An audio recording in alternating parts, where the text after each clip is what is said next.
Hello, everybody, and welcome.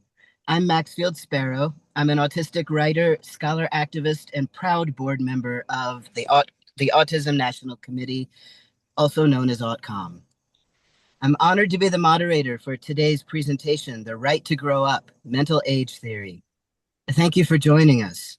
Let me tell you a little about AutCom first. AutCom is the first autism advocacy organization dedicated to social justice for all autistics. Our work is rooted in a shared vision of equity, inclusion, and positive approaches to support and advocacy. Our board includes autistic people, family members, and professionals working together to advance human rights, neurodiversity, and the lived expertise of autistic people.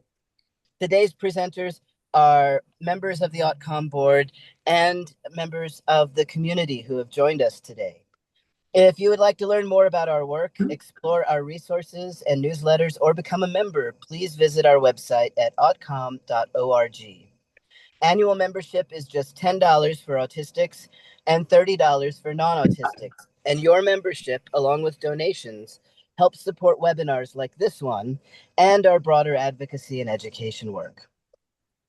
Today, we're thrilled to present this webinar in which AutCom Vice President Ivanova Smith will teach us about mental age theory and how it harms people.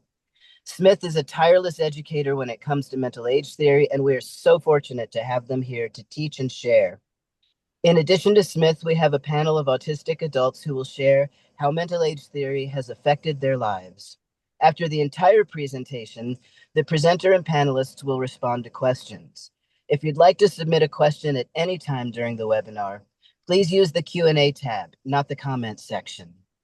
Now I will introduce our presenter, Ivanova Smith, who will take it from here. Ivanova Smith is a disability advocate and community collaboration program manager for the Developmental Disability Community Services Division of the Home Community Living Administration in Washington State. They have served on both national and statewide councils around disability rights issues. Ivanova is happily married with 2 children. Ivanova, take it away. Hi, this is Ivanova Smith. My background is I'm in a hotel room. I'm wearing a purple Special Olympics hoodie. I'm wearing red glasses, and I have brown hair and olive skin. And I'm really excited to speak to you all today about the harms of mental age theory. So what is mental age theory? Mental age theory is an old theory that came from the American eugenics era. It was used to help with IQ tests, and its basic idea was that people with intellectual disabilities could not grow up. We could not mature to adulthood. We stay stuck as children forever. As you can see in this image that I drew, this is kind of a visual representation of what people say mental age theory does to people with IDD. They say it literally stops our brains from growing when we turn 18. But this is not true. And when you look at the graphic, it kind of looks pretty silly when you look at it from an outside view. The reason why it's not true is we grow and develop just like everybody else. We grow the same adult features that every other adult grows. Developmental and intellectual disabilities does not stop our brains from growing. It does not stop us from learning, and it does not stop us from wanting and desiring adult activities and adult wants and needs. And so today I really want to discuss the history of this theory. This theory came about by Francis Galton when he created eugenics. He also helped create the IQ test. IQ tests were used to measure people's mental age. And they were able to sterilize people, put people in institutions, and even restrict people's freedoms or freedom of movement while they were in the institution based on this theory. It also led to people's reproductive freedoms being taken away. People were forcibly sterilized against their will in these institutions because of a horrible idea that, oh, well, they're mentally children, they can't have children. There was appointed political leaders and medical professionals who kept justifying this theory to allow a lot of restrictions in the lives of people with intellectual disabilities in our service system. A lot of our service systems still use principles of mental age in describing people with intellectual and developmental disabilities they serve. But this is not helpful. It's not helpful to just tell people, oh, this person is this vague number. I want you take a moment. I want you to take a chance in the audience. I want you to take a chance to think for a moment. Close your eyes and envision, what is your idea of a 5-year-old? Just give you a couple of minutes to think about that. What is your idea of a 5-year-old? Now think about maybe somebody else you know that may have a different idea of what a 5-year-old is or what a 5-year-old can do. One example I can give is I actually have 2 children myself, and they are very different in how they've grown. One developed skills at an age that the other didn't develop those skills at that age, but they eventually get those skills later on. Have you ever experienced that? Was you thought somebody a certain age could do something, and then you were surprised that they couldn't? Or were you surprised that somebody of a certain age could do something that you didn't think they could? That is what the core problem with mental age theory. It is based all on assumption. It's based on an assumption about a person's support needs and not specifically about a person's support needs. A better way to actually describe a person's support needs is to talk to the person and ask them how they would want their support needs to be described. Because it's actually more helpful to have specific examples of what a person actually needs support in than just giving out a vague number. Also, by using this model, we are not taking away people's rights. We are also allowing people to still keep their autonomy. Mental age theory doesn't allow people to keep their autonomy, and it doesn't respect people's dignity. That is why it is important that we think about alternatives to mental age theory. So thinking about in your own life, if you've seen, think about a way a person needs to be supported, then think like, this person may need support in fine motor skills. They may need support in understanding safety awareness. They may need some safety support. These are way more specific and more helpful language than using a vague number. Sadly, mental age theory is still used today. I am going to, we're now going to hear from our panelists about how mental age theory has impacted their lives. I will now have Max introduce our panelists. Take it away, Max. Thank you, Ivanova. The way that I will do this is we will start with the first question, and I will introduce each panelist right before they answer that question.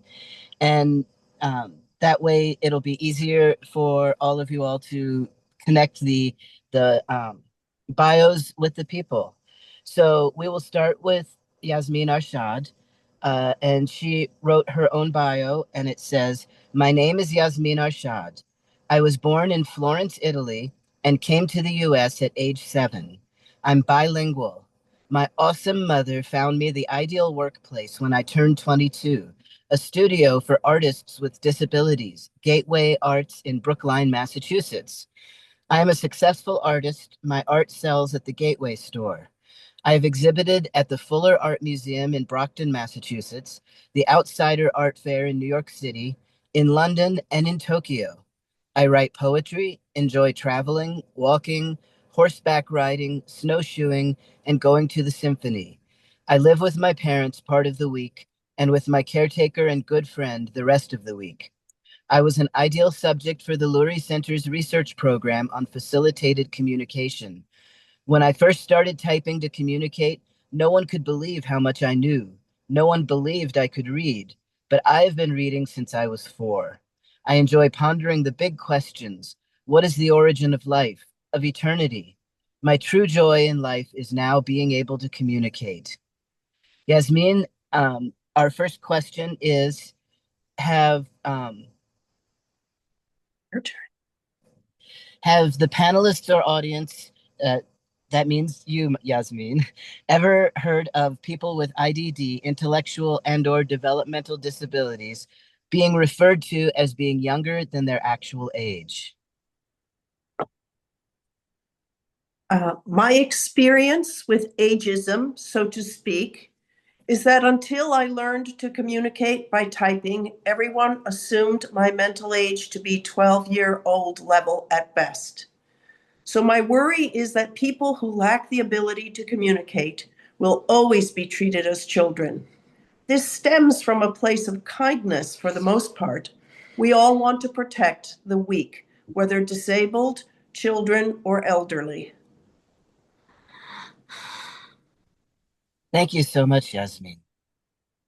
Um, our next panelist is our presenter, Ivanova, and I have already introduced them, so I will just go straight into the question. Ivanova, have you ever heard of people with IDD being referred to as being younger than their actual age?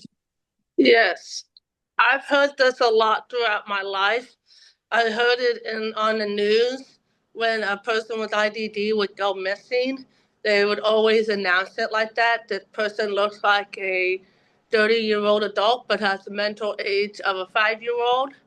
And I also heard it in reference to my peers from their own parents. I was hanging out with one of my friends, and one of their parents was arguing with another family member and literally yelling about my friend that they were mental age of this. And I was still really young when I heard that, and it was really shocking. And I was the funny thing is for me, luckily, my parents did not believe in that. They did not believe in mental age theory.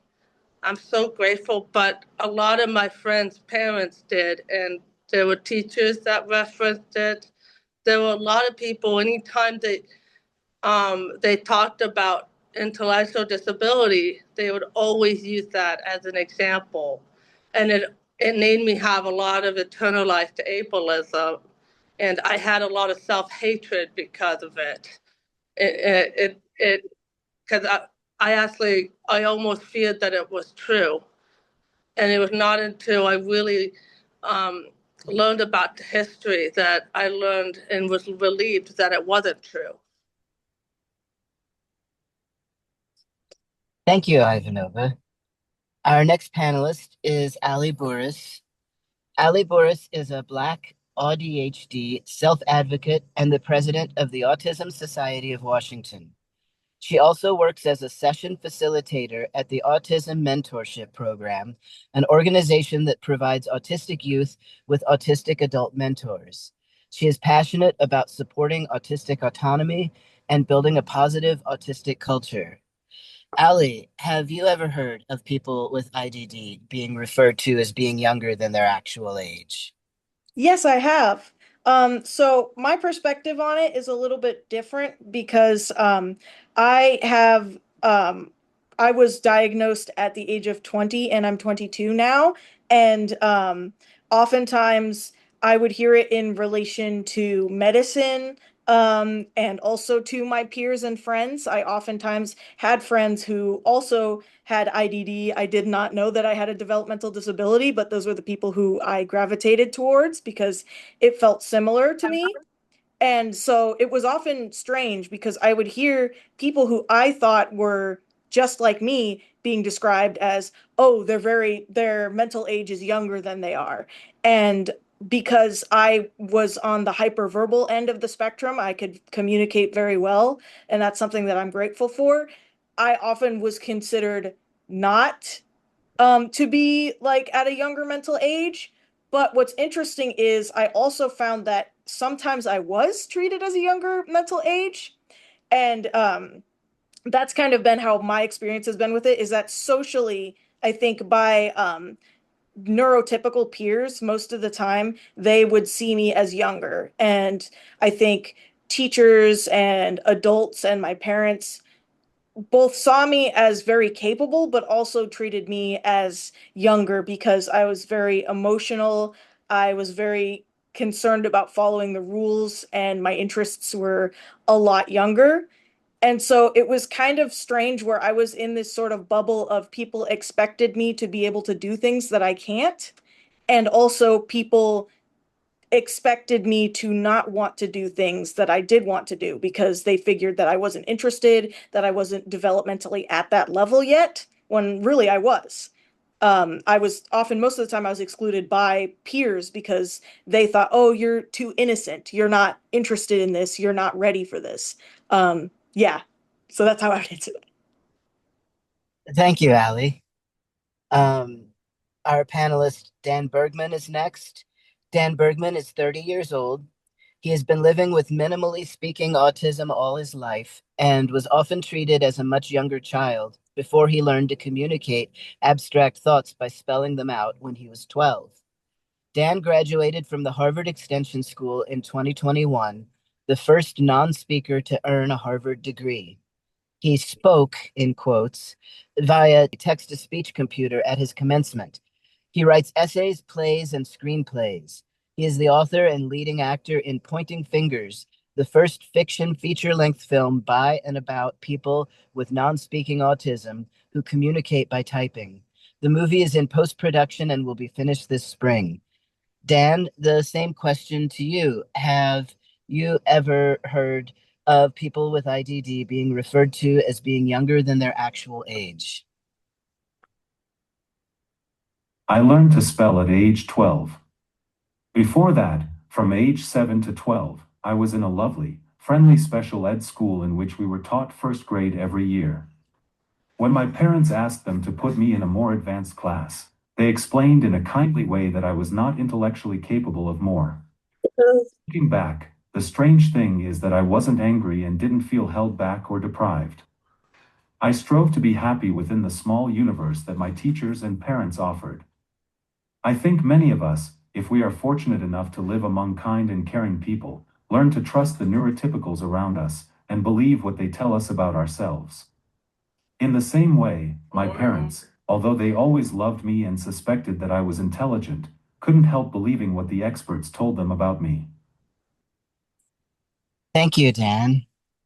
And before we go to question 2, I will make my own comments on question 1, which is at first I thought that I had only had mental age theory, that I had only heard it applied to other people.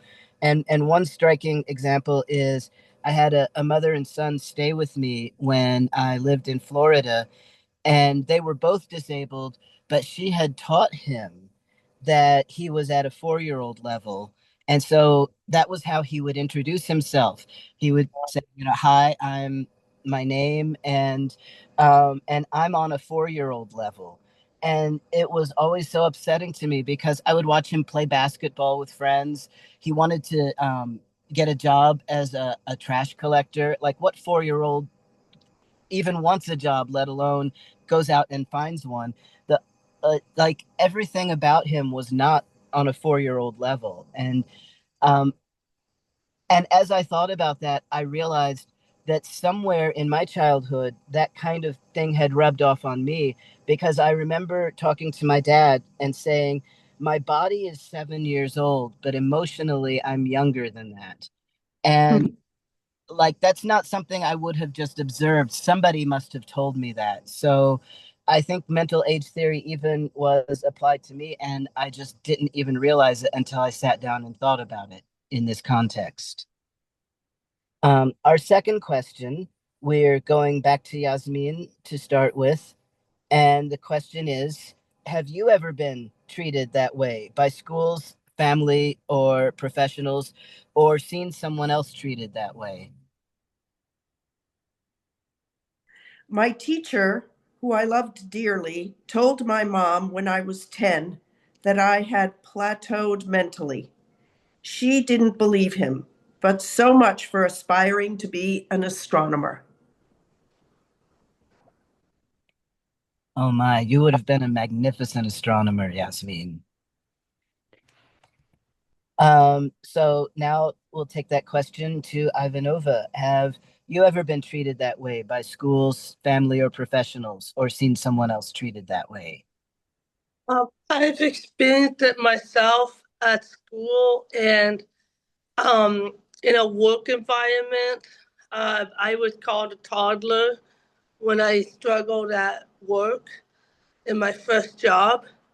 I was doing dishes for the military, and we were in this like segregated work crew that washed the dishes for the cafeterias.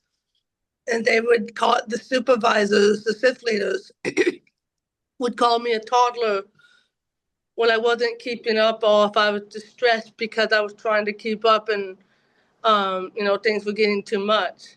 And a lot of times people would call me that when I was having emotional regulation struggles.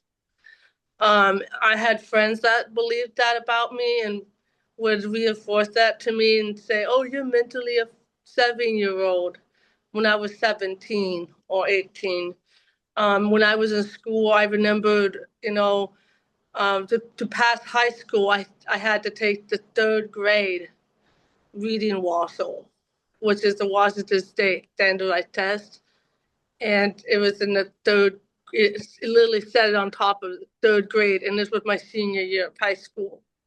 And having to be degraded like that, and all the other non-disabled students could see, because the weird thing is they made us all do our WASLs together with the non-disabled students, and so all the non-disabled students could see that I was having to do the third grade WASL, and I had to do the first grade reading WASL, writing WASL. Like the reading was third grade, and then the writing was first grade.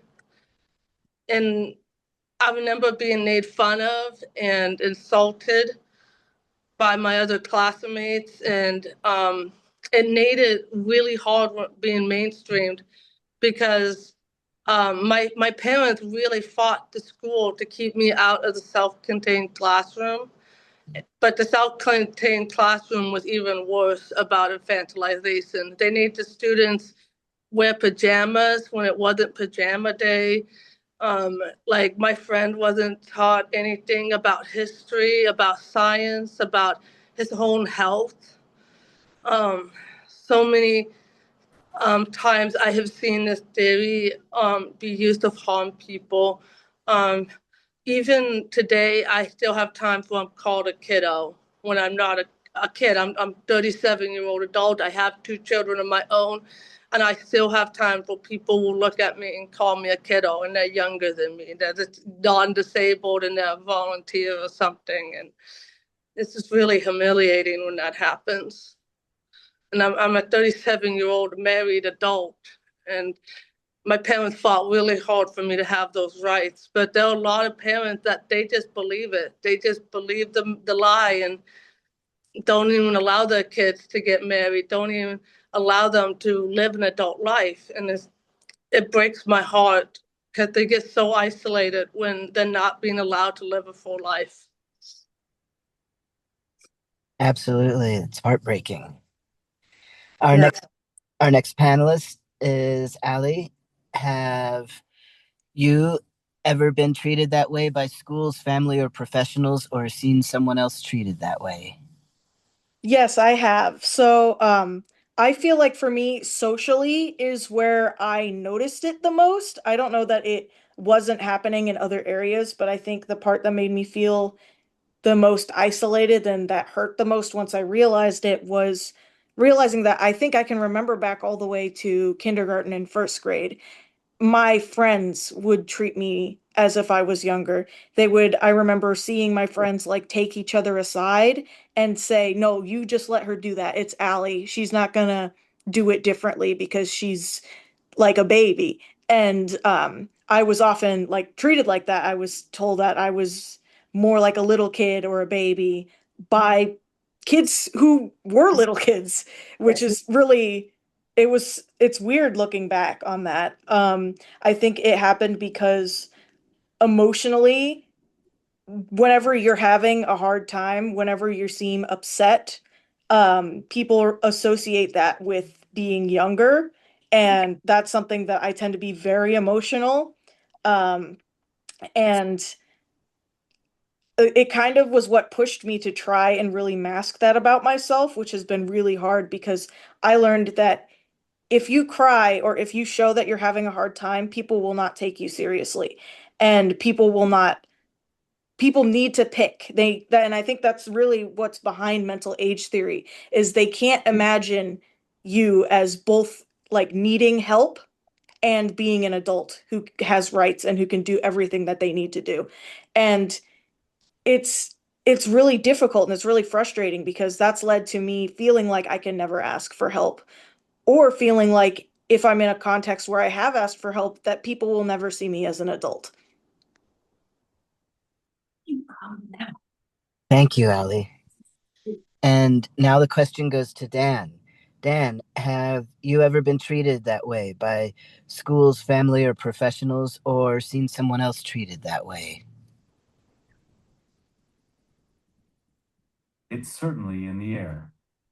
My biggest writing project to date is a full-length movie script about non-speakers living with autism. In it, I wrote a scene in which an autism expert explains to the police that my adult characters are, quote, very large, very young children, unquote. Although I made this guy up and am making fun of him, lots of people who have seen the scene recognize him as a type that exists and has influence. The movie, by the way, is called Pointing Fingers. It's in post-production and will be finished this spring. I hope it will increase awareness of the problem we are discussing today. Thank you, Dan. Yes, it's your turn now. So, going back to Yasmin, the next question is think of a time that you had a restriction put on you, but finally had the restriction removed. How did that make you feel? Beatific.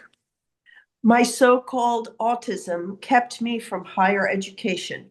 Now that I type, I'm finally beginning to study the things I'm interested in. Magnificent. Thank you, Yasmin. Ivanova, think of a time that you had a restriction put on you, but finally had the restriction removed. How did that make you feel?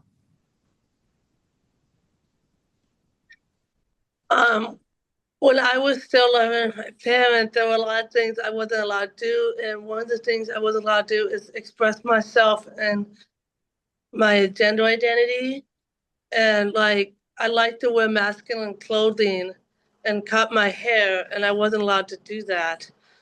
And when I left my parents' house and I finally gained independence, I was finally able to cut my hair for the first time.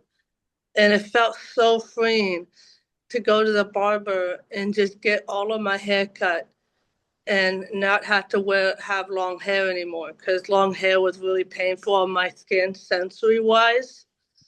And I just always hated having long hair. And so it was amazing to get to be an adult and get to make that decision myself and be like, nope, I want long hair. I want short hair. I'm going to have really short hair. I actually remember, I think I got a crude cut. I got like a recruit cut, like when you're in the military and they like almost shave it completely off. I did it that deep because it felt so freeing for the first time. And I got to just do things I wanted to do, like get up when I wanted to get up. Like I loved getting to live by myself and not have to go by my parents' rules. I could go by my own rules. And it was really cool to get to do that. That is terrific. Allie, think of a time you had a restriction put on you, but finally had the restriction removed. How did that make you feel? I have kind of a different take on this. While I've always found it liberating and I've been really excited, I think it's also been really confusing and frustrating for me because a lot of the time I didn't know that I had those restrictions on me. And a lot of the time that comes from the context of like being undiagnosed for so long and also not realizing the what everyone else is doing and that those restrictions didn't exist for other people. So I think for me, a lot of the lack of clarity and realizing suddenly that there were assumptions being made about me and what I could do that people didn't tell me about. And then realizing now that when they say, okay, you are able to do this now, that they're removing those and what that means and why that's happening. I think as much as I'm excited to be learning what I can do and how to be myself and being an adult, I think it's been really weird and confusing to learn what about that is unique to me and what about that people were assuming I wasn't ready for, if that makes sense.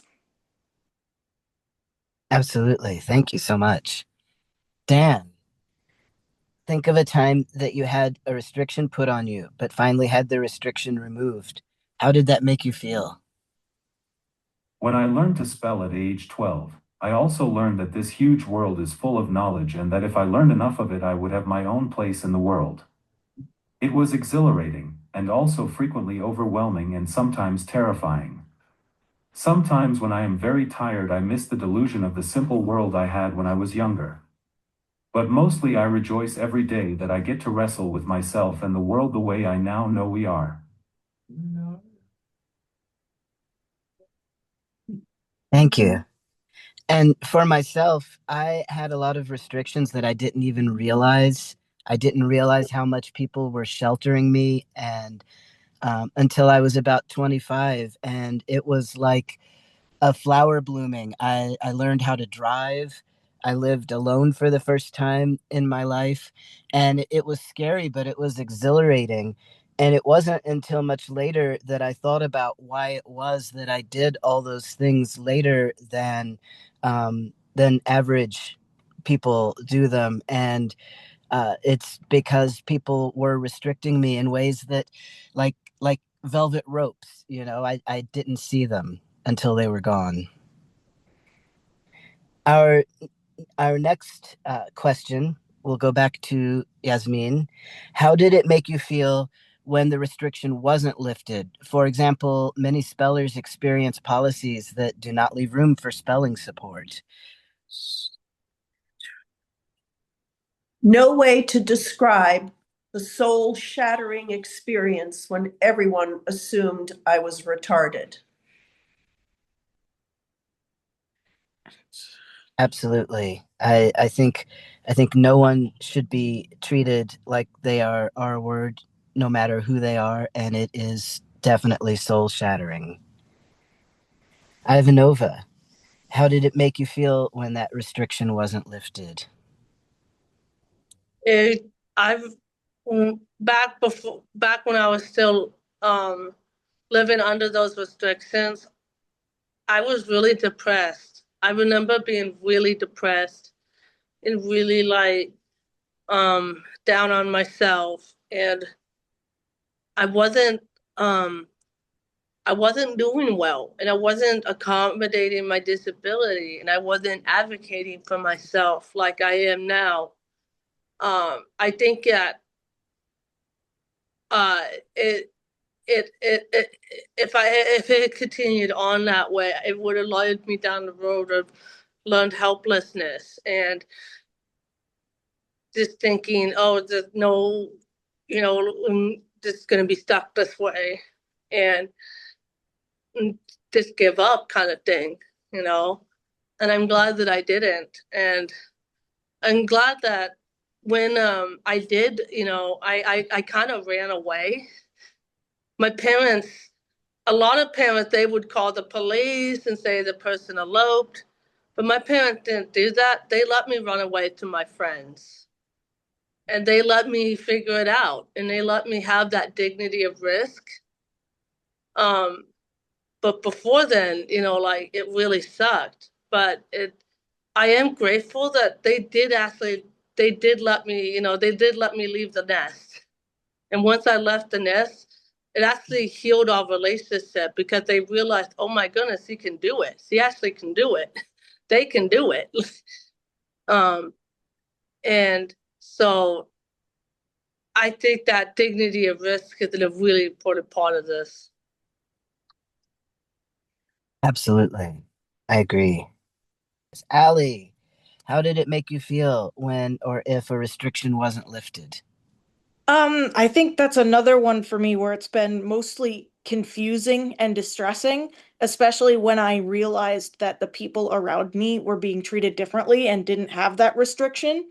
Um, I think a lot of it was like based in the fact that, again, I was not understanding why people didn't think I could do these things, why they felt like I needed to be protected. And oftentimes when I asked, they didn't feel like they could give me an explanation.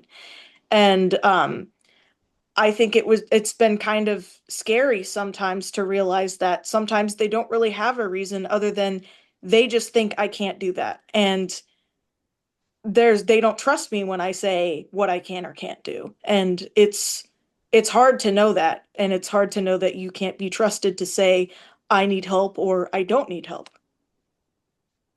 Yes, absolutely. It feels like gaslighting. Dan, how did it make you feel when or if a restriction wasn't lifted? I glimpsed the wider world when I learned to spell over the summer when I was 12. Returning to special ed in the fall was hell. Over the next few months, I convinced my parents to homeschool me, and, as I like to say, life as I know it came to a beginning. Beautiful. Beautiful. Going on to question 5, and back to Yasmin. How would you have liked your support crew to do things differently? My well-wishing family did not understand that the random words coming from my mouth were often just symbols of my distress. I didn't really want a room full of penguins and snowmen. I was trying to tell the world how frozen I felt inside. Now I realize that it was only really their love, but I wish that someone could have seen past the facade. Thank you, Yasmin. Ivanova, how would you have liked your support crew to do things differently?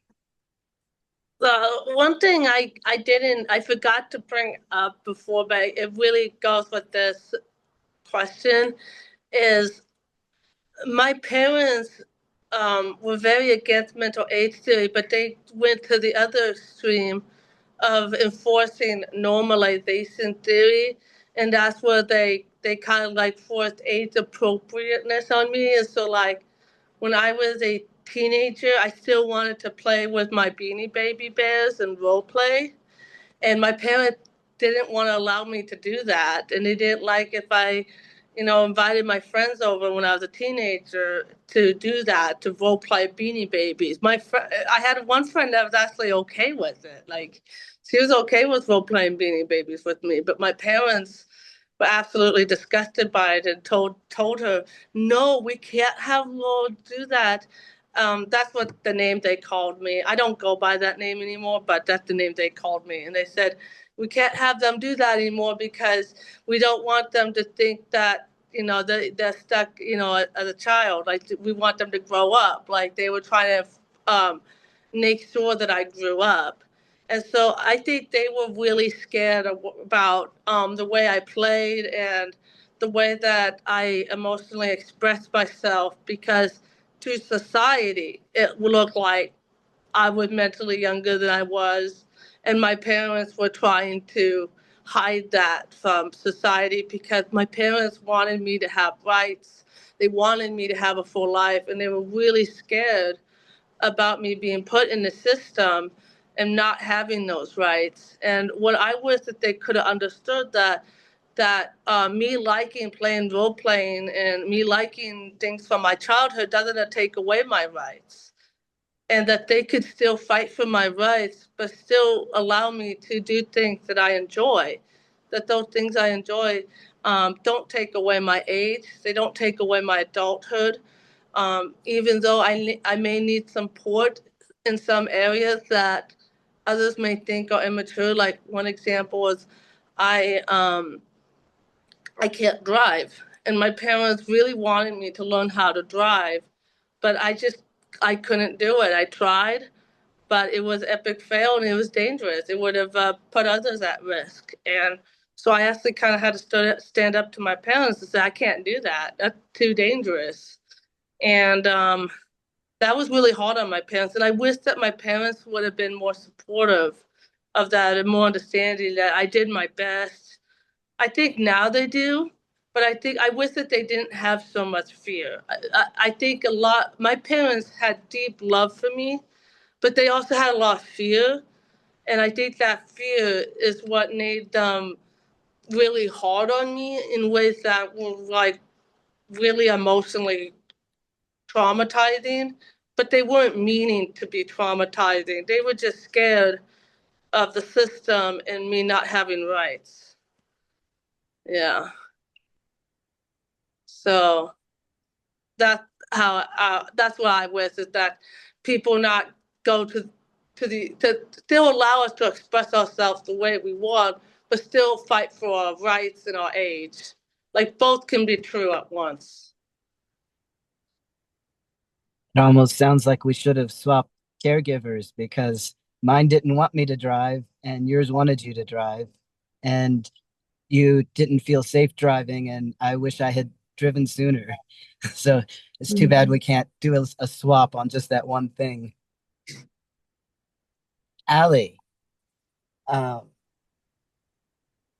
how would you have liked your support crew to do things differently? Yeah, I think I relate a lot to sort of both perspectives that have been shared. Um, I really feel like I want to, and I do want transparency about what people think about me and my abilities and why. Because, again, a lot of it I felt like was behind the scenes, and I didn't understand, for example, how it correlated, like me liking younger things. Like right now, I really, really love Bluey. Um, and how that translated to people thinking that, for example, I wasn't interested in going to parties or romantic relationships.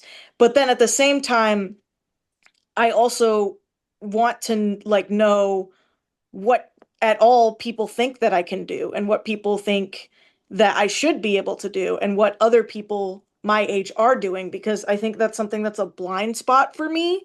Um, I don't really know what people think is age appropriate, and I would really love to know, not just so I can like assess myself and how good I'm doing, but also just to know like what I feel like I can ask for and what I feel like why people are thinking of me as younger or older, depending on the situation. Thank you. Yes. Dan, how would you have liked your support crew to do things differently? I am the most important member of my support team, and I wish I had more faith in my abilities. My support team and I take our cues from each other. That is why we tell people who help that it is vital that they presume competence. But it goes both ways. My support team base their mission on what I say I want to do, and it is equally vital that people who struggle with autism believe that, given the support we need, we can accomplish as much as anyone else. Absolutely. Thank you.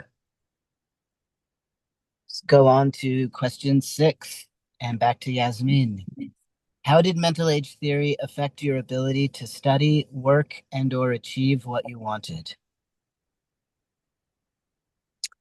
Just thinking without any way to communicate does not make me the scientist I would like to be. Absolutely. And Ivanova, how did mental age theory affect your ability to study, work, and or achieve what you wanted? Well, it when I was in my first job and I was being called a toddler, it made me not want to work. It made me scared of work. Being insulted like that and being harassed like that, and it made me really depressed. And so, like, I had to fight it, and I had to fight the stigma even when I was in university, because I would have other students questioning me being a student at that college, or students telling the professor that I shouldn't be allowed there. And heck, even like kids that were just hanging around on campus would start making fun of me and like coming up to me and asking me, "What's 2 plus 2?"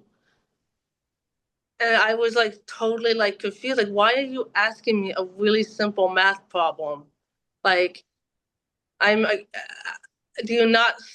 I'm on my way to class, and this like kid came up to me and was asking me like really degrading, "What's 1 plus 1? What's 2 plus 2?" type of math problems, just to make fun of me and to degrade me.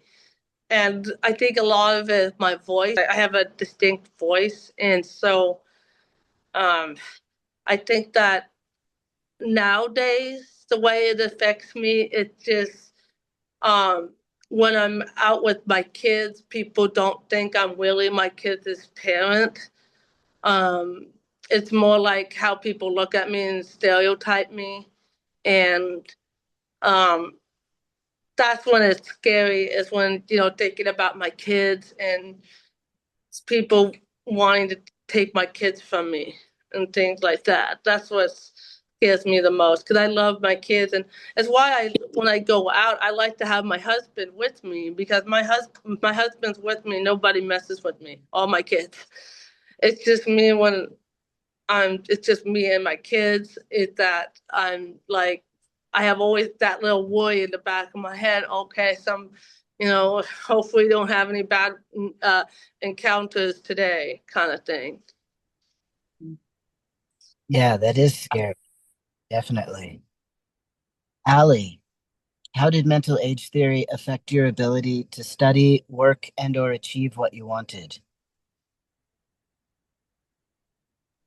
I feel like in the context of at least studying and university, it's been mostly confusion and a lot of surprise, because I tend to do very well in school, but I also think that people are confused when I have more youthful interests or pursuits, or I struggle with things. There's a lot of things where it's like they don't expect you in a college class where we're talking about Milton to continually connect that to like your favorite Transformers movie or something like that. And so I think people are confused about where I fit.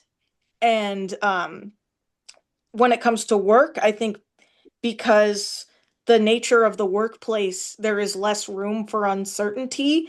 I think I'm more likely to be left out, because people assume based on my resume that I will be a certain way. And if I don't fit that image, I think I'm dismissed. Or they think, even if they're not necessarily assuming and then proven right or wrong, they think I'm too confusing and they don't want to take the time to figure me out. And that's been really frustrating, especially because I feel like I'm capable of so much, but people just they don't want to deal with all that, is what I feel like is the response oftentimes. And that's a real shame. And you know what? I think it is brilliant to compare Milton to Transformers. I think that is absolutely brilliant. Moving on to Dan, how did mental age theory um, affect your ability to study, work, and or achieve what you wanted? When I was little, people had no expectation that I would ever do any constructive work. In fact, I grew up without the whole concept of work. I developed a picture of my place in the world. How will I ever forgive myself, where my job was to gratify my sensory needs, and that people were there to help me. Later, after I learned to spell, it forced me to work hard to stun my teachers and fellow students with evidence of my intelligence in order to win their respect. Lately it's gotten much better, but it's terrifyingly easy to imagine that my early existence could have continued for my whole useless life. Absolutely. And for myself, I didn't get the support that could have put me into a profession that I wanted. When I was in middle school, I said I wanted to be a veterinarian, and my teachers and parents said, "You can't do that." And then when I was in high school, I said I wanted to be a neurosurgeon. And again, my teachers and my parents said, "You can't do that." And maybe I could have, but I definitely couldn't have without any support to do something that ambitious. So who knows who or what I would have been if people had supported me more. Now we go to our last question. We will start with Yasmin. In what ways do you advocate for your rights? Now I can demand attention because I type. Thank the gods. But I am my own worst enemy because I tire easily and lose my concentration. Thank you. Ivanova, in what ways do you advocate for your rights? So I don't give up. I keep living life to the fullest, and I keep doing all the adult things that, you know, that I know that I can do. And I love my family, and I advocate. I actually also do education. I've done many presentations. I've done presentations for the University of Washington Land uh, around this issue and educated medical professionals wherever I can around the harm of mental age theory. Um, I keep supporting my family, and my family keeps supporting me.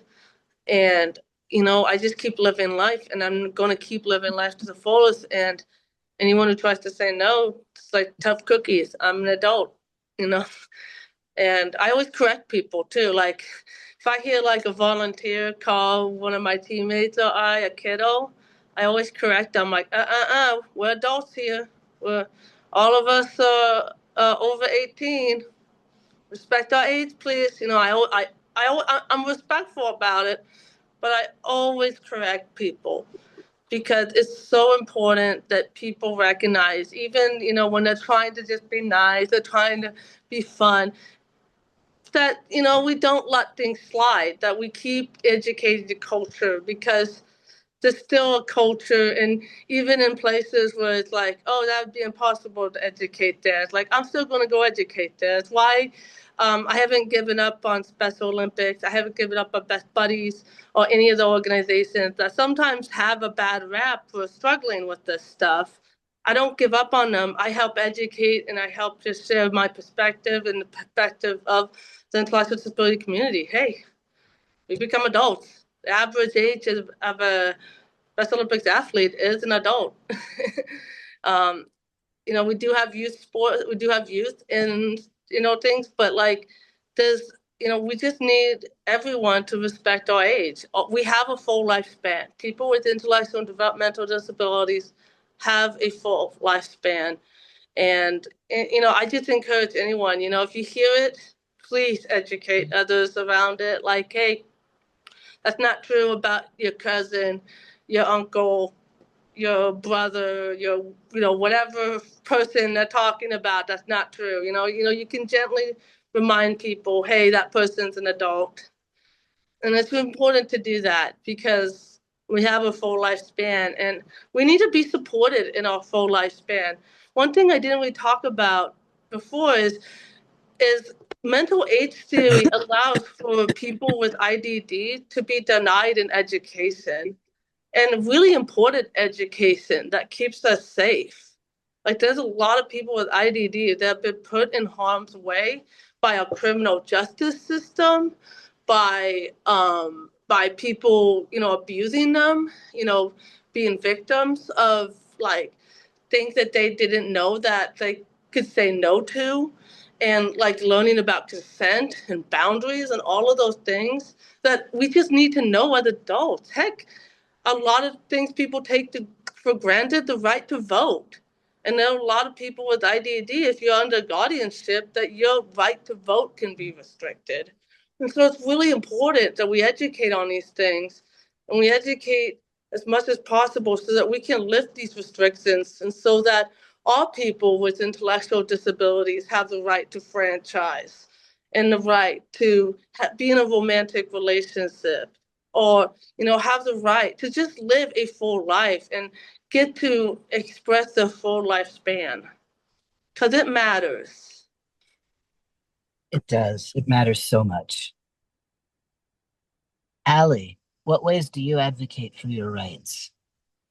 I think for me, one of the most important ways is to advocate for other people's rights and to align myself with the disabled community.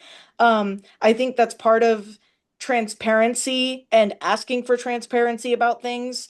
Why do you think I can do that? Why do you think I can't do that? Why do you think that they can do that or can't do that? Why do you think of me that way? And I think also being aware that people don't expect me necessarily to fit in even within the disabled community, within the autistic community, and not being afraid to be a contradiction and sort of to be an example that we don't really fit in easy little boxes, and to show them that, like, yes, I have childish interests. Yes, I am intelligent. Yes, I'm like trying to now pursue a law degree. Yes, I also need help in my daily life every single day. And I think that I've made a promise to myself and to others to be as visible as I can and not try to put myself into boxes that make sense, and to show them that people with intellectual and developmental disabilities can look like this, they can look like that, but all of us deserve the same like assumption of competence and assistance when we need it without that affecting how you see us. So, yeah. Excellent. Thank you. Dan, what ways do you advocate for your rights? Dan says, first, I'm going to play you my answer to this question, and then I have something I want to say directly to Max, so please bear with me. I accept invitations to participate in panels like this one. I am on the board of AutCom and serve on the board of C4A, which is an organization devoted to making spelling ubiquitous in the world of non-speakers. I write my movies. But mostly I try to live a life that is not limited by people's expectations, including my own. And Dan says, Max, it is so not too late. Let's have a private conversation about the most ambitious thing you imagine you would like to do now. Thank you, Dan. Thank you. And my answer to question 7 is I write essays and books, and I use what ability I have to platform other people's voices, like Ali was talking about. Like I believe that the more autistic voices, and by that I don't just mean spoken voices, but voice in the sense of communication, the more communication we have from more different autistic people, the better the world's understanding of autism will be. And the better the world's understanding of autism will be, the easier it will be for me to be in that world. So those are the main ways. And also, sometimes I feel really weak because when someone tells me I can't do something because of my disabilities, I get knocked down, and it takes me a while to even remember that I can do things. Like it kind of shuts a door in my mind, but I take some time and then I remember that I am competent and capable, and I get back up and I fight for those things. And I have been able to get things that I was told no, I couldn't have it. So I think it's really important if you get knocked down and you feel like that's the end to give yourself a chance to get back up again, because sometimes it isn't instant. So, oh yes, this is a link to Dan Bergmann's website for the movie that we've been talking about, Pointing Fingers. I have seen some advanced clips from it, and it is fantastic. I highly recommend everybody go to that website and get ready for the film to come out, because you're going to want to see this movie. You're definitely going to want to see it. It's so good. I see a hand raised from you. Yeah, Sarah wants to. Yeah. I wanted to read a poem that Yasmin wrote, one of her first poems. Quiet. Okay, it's one of her very first poems. It's called My Outrage. When I was dearly wishing it, my family told me I'd never drive. When I was sadly missing it, my mother told me I'd never parent. When I was really feeling it, my father called me dumb. When I really gave my love, my teachers only got me mad. People have never understood the special feelings I may have. Only believe in me, and I will grow up too. I love that. Thank you. Here are some links for everybody to connect with AutCom on social media and on our webpage. And I will repeat what I said at the beginning, that you can join us at AutCom with membership, just $10 a year for autistic people and $30 for non-autistic people. We also accept donations of any amount, and they are greatly appreciated and help us maintain our work in social justice, education, and autistic leadership. We're an all-volunteer organization run by and for the autistic community, along with our allies, families, and friends. We don't actually have any questions yet. We have a comment in the question box. Marie Lauzon said, I just wanted to highlight from Ivanova's words, the dignity of risk. It is beautifully put and is a large part of what agency is about. Thank you. And Dan has a hand up. Dan says, thank you, Sarah, for your courage in reading that. Thank you, Yasmin, for that beautiful and painful poem. Oh, and also, Raising Cane has alerted me that in the regular chat, Xenia asked, do you live near a bus route or mass transit in your area? For Ivanova, when they were talking about driving. Yeah, I live by the buses, so that's how I get around. And I think my family is more okay now, because I've shown, like, I've been able to get around using the buses really easily. And I use the bus for work, and I actually can even walk to work now, which is really nice on sunny days. And so, yeah, I use the buses a lot because I can't drive. And there's actually perks to using the bus, because you get to just sit there and listen to music and relax. You don't have to worry about people honking at you in traffic. And the only sucky part is standing in the rain and at a bus stop, and the bus is not going to be there for another 20 minutes. That sucks. And that's the one part about dignity of risk, is sometimes it's hard. Sometimes, yeah, you have to stand at a bus stop in the rain, and it sucks. But you still have more freedom, and you have a better life. And that's what's important about dignity of risk, is even though I scraped my knee, I'm having a fun time playing the game. Like, it's important that I'm in the game, even though I scraped my knee. also, back when I used to take buses, I met some really interesting people. And like the first time anybody ever asked me if I'd heard of Event Horizon was some guy I met on the bus, which was kind of cool.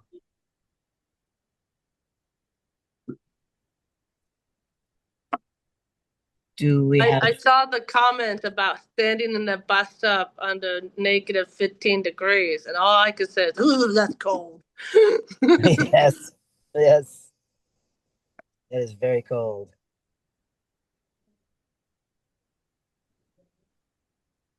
Oh yeah, yeah, Raisin said, I'm with you. I grew up in Chicago. Yeah, I lived for a few years in Chicago, and it's the only place I've ever lived where it got too cold to ride a bicycle. Not because it was cold, but because the bearings froze and the bicycle literally would not work because it was too cold for the pedals to move. Wow. Max, Yes. I see that several of our our participants and our audience have included links to things like pointing fingers Mm-hmm. and to uh, let's see, someone named Elliot Cole at neuro-hope.com. Yes. Lowering tech barriers for people with Exactly. So I would, for anybody who's having that problem, please copy that link and go there. Yes, excellent. Thank you for pointing that out. I also took a couple of screenshots and with the permission of the people who gave the links, I can put those in the info box when this webinar goes up on YouTube.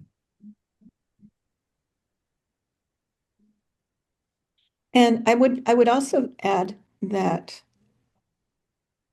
if you, I don't know, maybe we should talk more about the movie that Dan is doing, but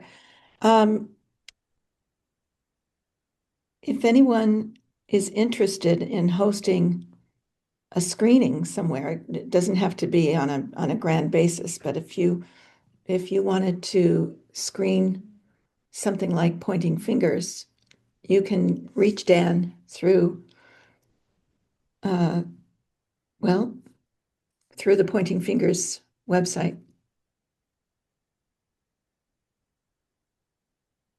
In fact, I plan to screen this. I live I live in the Rhode Island, Massachusetts area, and we're planning a screening in April. So it can be done in whatever area you live in. I'm kind of proud of Dan and his dad for doing this. I think it's just wonderful. I am super proud of Dan and his dad because every clip I've seen from that movie just makes me want to see it more. I'm going to be one of those people trumpeting to everybody, you got to see this thing because it is so good.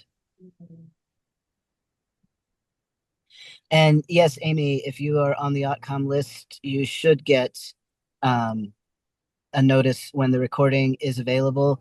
Also, our social media will have a link when it goes up. So if you're following us on Instagram or Facebook, any of those places, you'll get a notice. And I'm the one that does the editing of these, and I'm getting faster every time. So I would estimate within a couple of weeks it will be up. I have to do trim and clean up and make sure all the captions are accurate because the auto captions from YouTube, they're just I don't know what's going on. They'll be all over the place. So I go through and I make sure everything is accurate. And it takes a little while, but like I said, I'm getting faster. So within a couple of weeks, this should be live. And I will also add that we are always looking for new topics to explore and possibly do webinars on. So you can go to info@autcom.org to submit any questions, any suggestions, things like that. Please, if you can, join AutCom, because we pay, unlike some organizations, we pay all of our autistic presenters a stipend, and we depend on our donations for these things. And we also pay for captioning and things like that. So Yes. And And for the ability to do a webinar. Dan points out that there's a question in the question box from Yes. Phyllis that sounds perfect for Ali, actually. Yes, I was just waiting for a gap to say that. Thank you, Dan. Phoenix Phyllis says, in pushing against mental age and the harms it causes, how do you handle the other extreme of people saying things like intellectual disability doesn't exist? Yeah, thank you for that. I think it's been something that's difficult to figure out, but what I've learned is framing needing assistance as not as something neutral, a neutral descriptor about somebody. I think a lot of what happens is that people tie a sense of worth and a sense of value into your abilities. And I think that we really need to think of everyone as having inherent value, regardless of our ability to accomplish things or succeed. I think we all need to be treated as valuable people. And I think that allows us to both free up space for all of us to achieve more. And also, it frees up space for people to say without any kind of trepidation or shame, I have an intellectual disability, I need help. And I think that it becomes less of an either or when you do that, because then people aren't afraid to say, I need help with this. I'm not like, this isn't something that is within my expertise. It's not something that comes naturally to me, but I'm not any less of a person. And if I do learn to do it, then that's great. It's like everybody goes through different times in their lives of needing more or less help with something. And it's not something that defines you because of the fact that it can change at any time. So I hope that answers it. I don't know if it did. Absolutely. And I would like to piggyback on what you said about everybody has needs. I think that by calling some needs special, we make a hierarchy and we forget that everybody has needs. Like if we didn't have roads and grocery stores, most people would starve. They need help to get food, but that's considered, an air quotes normal need and not a special need. Like I need captions or I need there to not be fluorescent lights in my face. But that's a special need because I don't know, because society likes to decide, well, okay, if the majority of people need something, it's just a thing. But if like only 20% of people need something, well, that's a special need. And that's then people go, well, it's burdensome, it's expensive, but it's expensive to build roads, but we keep doing it, don't we? So I would love to see a leveling where we realize that everybody has needs and nobody's wrong for asking for help. Lisa. So a few months ago, we did a webinar on standardized testing, and you can always go to that recording and listen to it. But I wanted to bring it up because it ties in with mental age theory. I'm a speech pathologist, and I spent years giving standardized tests to a variety of populations, but with someone who has, and Xenia referred to this too, with somebody who has apraxia or dyspraxia, whatever you want to call it. One is a lack of, and the other one is a difference in a movement. It's impossible to test somebody whose body doesn't obey its brain. And it is impossible to know what's in somebody's heart and what they're really thinking with standardized testing. And I would like all standardized testing to stop with people who have dyspraxia and apraxia and find a different way to measure their so-called intelligence. And maybe we need a different word for that. It's really hard to measure intelligence when sensory and motor are so intrinsic to it. Thank you. Absolutely. I have known some deeply philosophical people that have no IQ because they can't be tested. Right. Dan has a hand up. Yeah, Dan has two things.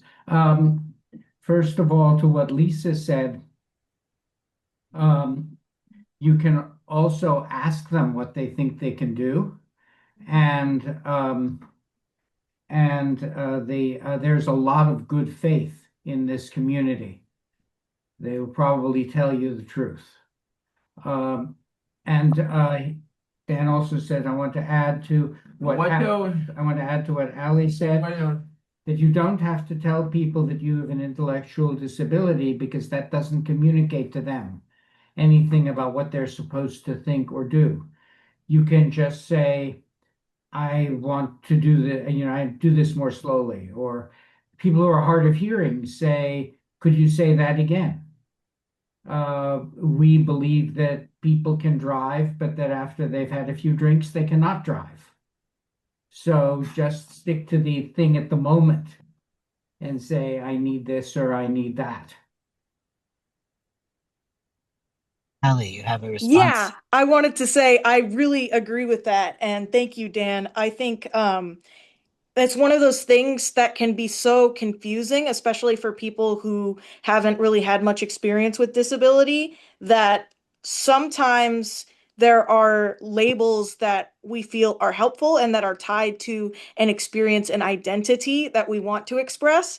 But sometimes it's just, I feel like it's not relevant. Like, I feel like most of the time it can be kind of confusing to people, especially if they don't understand what that disability means. Like, for example, I don't necessarily have a specific disability or reason why, but that people can easily express. Like, I presume you could say it as part of autism and sensory processing, and the fact that, like, it's harder for me to always comprehend what people are saying out loud. But it's easier for me to just say, I need closed captions on things. And if people ask why, I can explain it the way that I think it makes sense. But in that case, like, saying a label can confuse people. And I really think that it comes from what the label is trying to do in the moment is like, are you trying to assert your identity? Are you trying to align yourself with other people who are within that community? Or are you trying to express a need that you have? And I also think that opens it up for people who are neurotypical or undiagnosed with a disability to ask for more help. Because I have so many friends who they could benefit from accommodations, but they don't pursue it because they think it's not bad enough. I don't need it. I don't need anything else. I don't have anything like a clinically significant diagnosis. And I think just letting people say, I need this. I've seen and I've learned from my life that it helps, and not really need to explain why. I think that would be the most crucial thing. But yeah, thank you, Dan.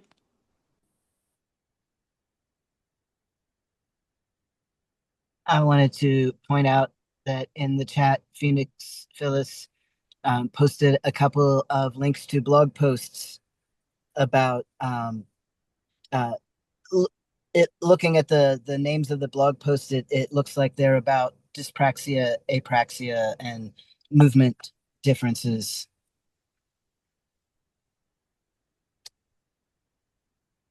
And I made the observation that funding is often tied to a score.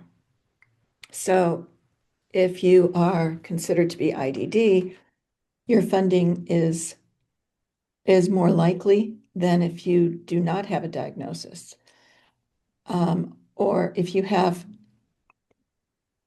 a diagnosis of severe versus not severe. I don't know what the wording would be, but the more severe the quote unquote IDD, the better the funding is.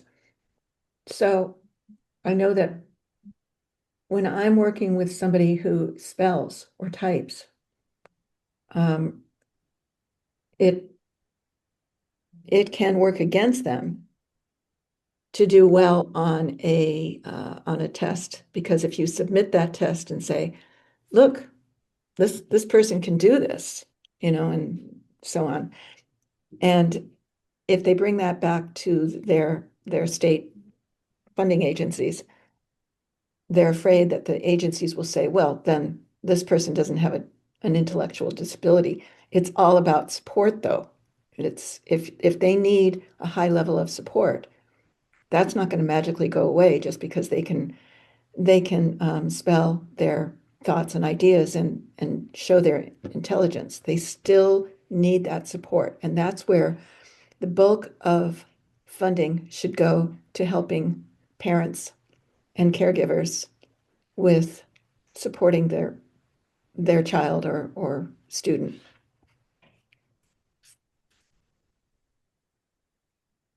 Ellie. Yeah, Lisa, I wanted to say I really agree with that. And in practice, it can make such a difference because, for example, like I mentioned, I was not diagnosed until I was 20 years old. And when they were looking at diagnosing me, IQ was a factor that they wanted to consider, and they said not to test me for IQ because they figured I would be too high to get any kind of diagnosis. And then at the same time, like they were looking at my grades in school, and it was really confusing and disheartening for me because I think that because my intelligence is more likely to show up on a test does not mean that I am more intelligent than other people. And I think that it also was limiting for me because now it's harder for people to explain to people, I need help living on my own. I'm not somebody who can easily do that. And they don't understand that, intelligence isn't always something that shows up in a well-rounded way, especially with people with disabilities, especially with autism in particular. You can have those really like big spikes and valleys in your ability to do certain things. And I think it can be so hard to explain. I'm not trying to take anything from people. And I know that I have a privilege in that the fact that I'm able to express myself and the fact that I'm able to show myself in a way that, depending on the context, I can seem competent to abled people. And I think that's part of why I think it's so important for me to purposefully align myself and make myself visible as somebody with a disability, because then in that case, it forces them to think about, what does it really mean to need this kind of help? And what does it really mean when you exclude someone for it, even if it's for what you think is a compliment? But yeah, I hope that makes sense. Yeah. Many of I want to just say that if you go to the AutCom website, we have a page that has resources, and many of the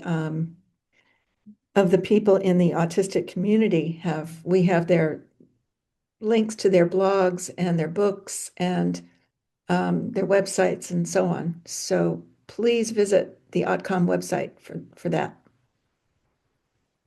And also there are some more links in the chat. Again, from Phoenix, thank you so much for sharing stuff with us. Yeah. A couple of essays by Cal Montgomery, who I highly recommend as well. And anything by Amy Sequenzia, who I also highly recommend. Exactly.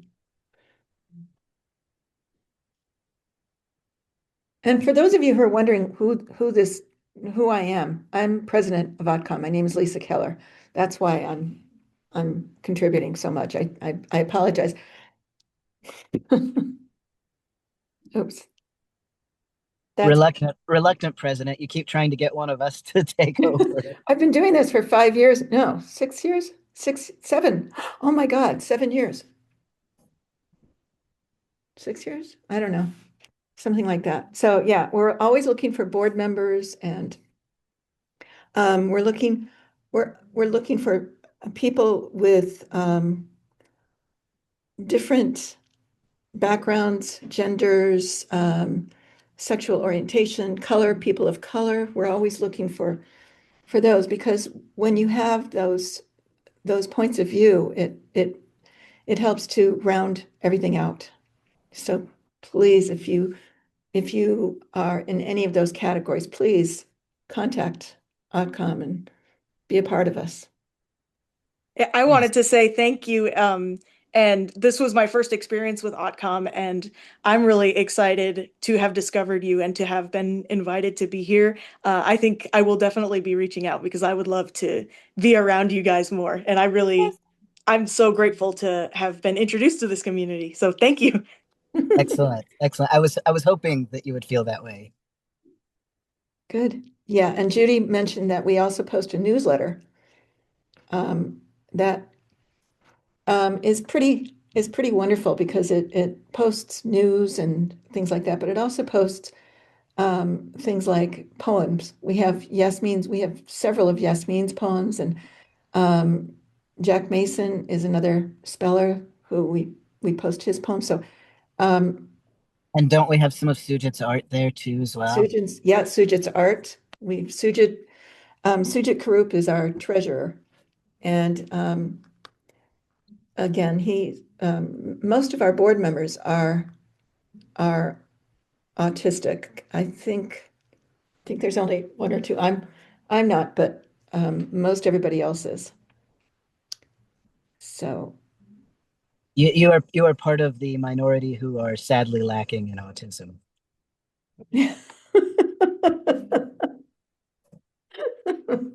I'm neurotypical in the AutCom community. Or no, I'm neurodivergent in the AutCom community, I should say. Right? Because most everybody is It, Dan Well- says, don't worry, Lisa, we see you trying. Thank you, Dan. I love my board. we do work to accommodate Lisa. Ivanova has to leave now, so Okay. thank you so much, Ivanova. You did an amazing job. This was so wonderful, and I think unless we have a whole lot more to say, and I don't, I mean, this is supposed to go until 1 o'clock, but does anybody else want to say anything? Thank you for having me. Goodbye now. Bye, Bye, Ivanova. Ivanova. Good luck on the competition. Yep. And who said this about relational? Al Pickrell. Autism is relational, so is Typicality. typicality. Okay. All right. So I think that's it, right, Max? I think so. I think our work here is done. Okay. Look for pointing fingers. Go to the website and just be blown away. There's also a movie that's been out for a few years called Spellers.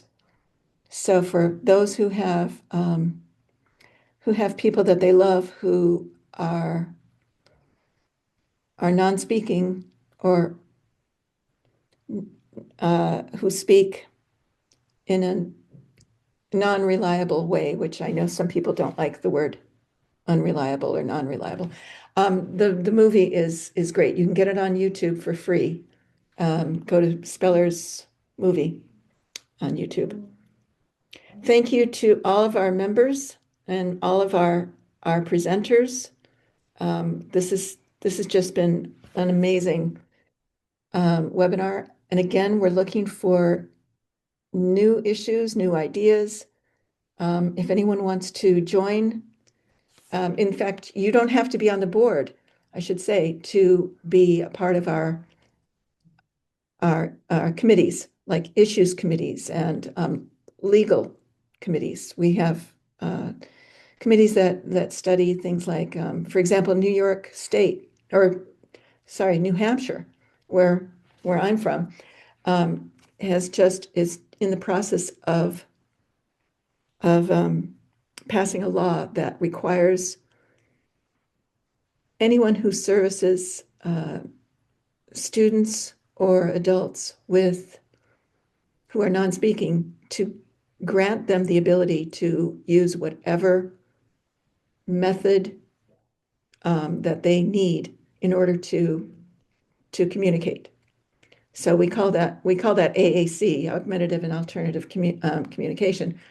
So that is being worked on right now by some very dedicated parents up in New Hampshire. So congratulations to them. And that's I would also like to call attention to, in the chat, Ev Smith said, check out Voices as well. It's with Jefferson University. I was just in it, about autistic people navigating sound in city environments. And Lisa, you have thanked everybody except our attendees. I would like to thank the people who attended both live and the people who will be attending by watching the recording on YouTube. Everybody who cares about the issues that we talk about in our webinars, your interest is supporting autistic-led advocacy. okay. So thanks to all, and behind the scenes, Judy Bailey, thank you so much for all you did to help get this webinar off the ground. Always. Goodbye, everybody. Thank you.